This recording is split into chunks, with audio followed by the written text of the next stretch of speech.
Kung mayroon tayong ganitong mga balat, huwag nating itapon sa kung saan-saan lang. Kasi pwede natin itong pakinabangan.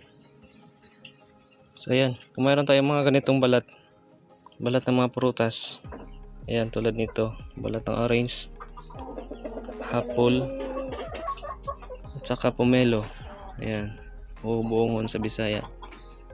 Kung mayroon tayong ganitong mga balat, huwag nating itapon sa kung saan-saan lang. Kasi pwede natin itong pakinabangan. Ilagay lang natin to sa kulungan ng ating manok sa loob.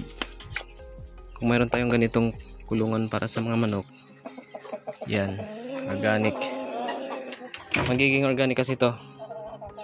Kaya pwede nating mapakinabangan ng mga ganitong balat. So lagay lang natin dito sa loob. Yan, pakain nila yan. Makain din sila yan. Yung mga balat ng ano, apple.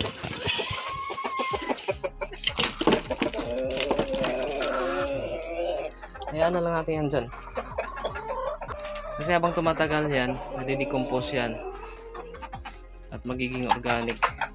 Tulad nito. Yan. Ito yung mga una ko na itapon dito sa loob. Yan.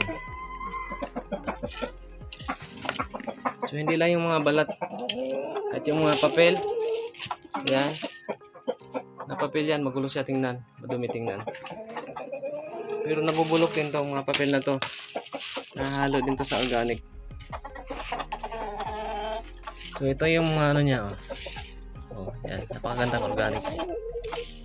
Pag na-decompose na lahat ng mga nandito sa loob, kasama na yung ano ng manok, dumi.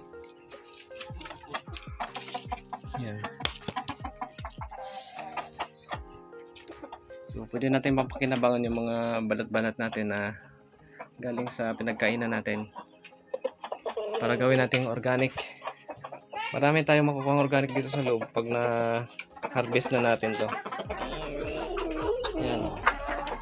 Yung mga balat ano, papel, ito yung mga kalendar, yung mga tinatapon. Madumi lang siya tingnan, pero hindi naman siya madumi talaga na nakakasira. Kasi na ano to, na di-discompose din yan.